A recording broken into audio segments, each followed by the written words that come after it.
We're continuing coverage of Rwanda here. Since the genocide in 1994, Rwanda has made remarkable progress in rebuilding its economy from the ground up. Rwanda's economy will grow at a rate of 7%, making it the second fastest growing on the continent. Rwanda, a country named as the Land of Thousand Hills. It is located in the East African region. And this country has become the biggest emerging economy in Africa. The GDP growth of Rwanda will also surprise you, because the growth rate of their GDP is one of the highest markers of the world. During the year 1994 to 2021, the GDP of Rwanda's economy grew 14 times, and it is still developing even further.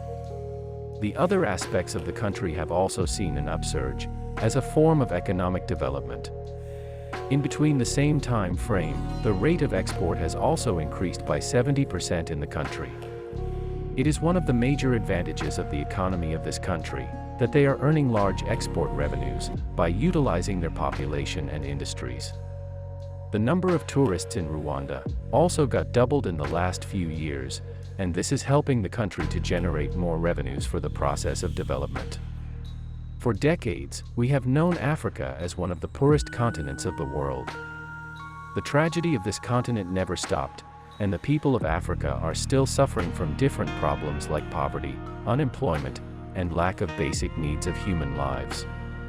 It is said that the leaders of different African nations are responsible for the current condition of Africa, and this continent can never revamp unless the African leaders take the necessary steps for controlling the issues.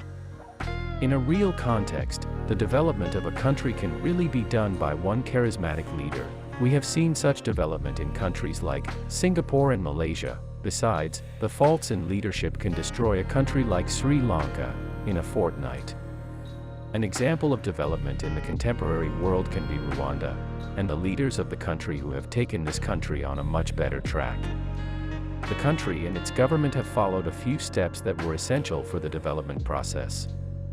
As it is very important to set a target, in the year 2000, the government of Rwanda took a development plan for 2020, aiming to develop different sectors of the country.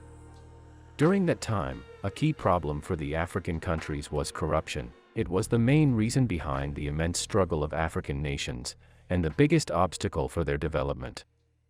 Their government identified this issue, and took initiatives to solve the problem. Zero-tolerance regulations were developed through the legislative body of Rwanda, aiming to show no mercy in case of corruption. During the same time, the government started to promote and encourage small businesses and innovative businesses which can become bigger in the future. Small businesses started to get fundings from the government, as well as the government provided all the necessary support to the business owners. In this case, the businesses were not getting impacted by corruption because of the strict monitoring of the government.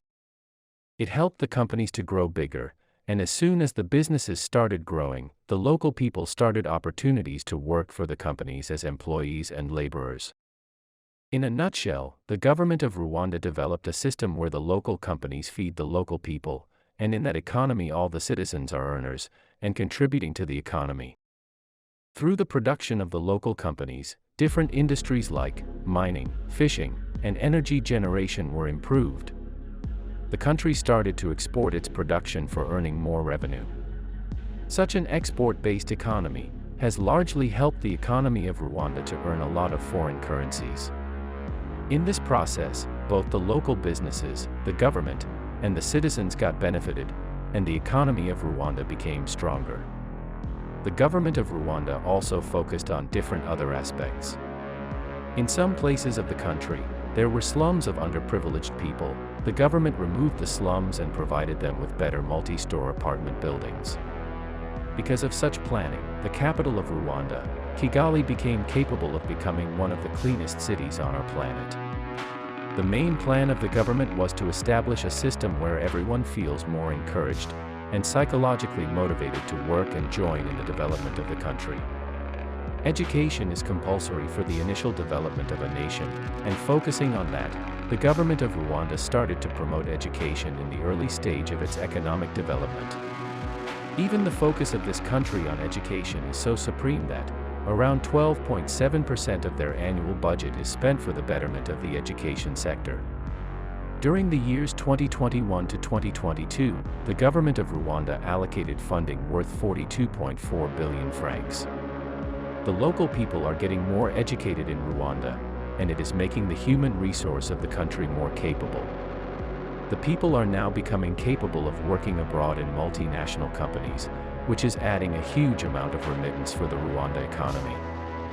For a country, such powerful human resources can be the most important part of development, because it helps to increase the per capita income of a country, which is a key indicator of sustainable economic development. But the biggest focus of the Rwanda government was on the tourism sector. The tourism sector of Rwanda is the biggest industry in the country for the last 2 decades. As you heard earlier, Rwanda is called the Land of Thousand Hills.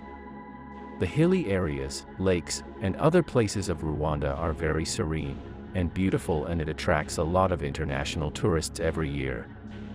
Nearly 2 million tourists visit Rwanda every year, and most of the tourists are from other African countries and Europe. The tourism industry adds around $500 million every year to the economy of Rwanda. It is one of the biggest sectors of Rwanda that is helping the country to grow. However, the country developed its tourism sector through appropriate initiatives. The tourism sector is one of the official sponsors of the renowned football club Paris Saint-Germain. Such promotional activities in European clubs and companies are making the tourism in Rwanda more famous and accepted by the people of Europe and other places. Tourists spend a lot of money in Rwanda while visiting the country, and it is making the local businesses grow more. The country is focused to invest more in tourism because the hospitality industry of Rwanda has the potential to attract more tourists in the upcoming years. Besides, the clean cities and organized towns of the country are another matter of attraction for the tourists. Because of such policies and the development of the economy, Rwanda is called the Singapore of Africa. The country is full of potential and continuously developing towards a future that can be glorious for the upcoming generations. Rwanda is a big example of what a charismatic leader can do for the development of a country that was destroyed by wars, poverty, and corruption. The adequate plans of the government played a big role in developing the economy of this country. Whereas, the other African countries are still struggling with corruption, poverty, and diseases, the Rwanda government has defeated all the problems of Africa to become the most optimistic country on the continent. With that pace, it will not take much time for the country to become Singapore, because the development plan of Rwanda is strategic and focused on long-term development.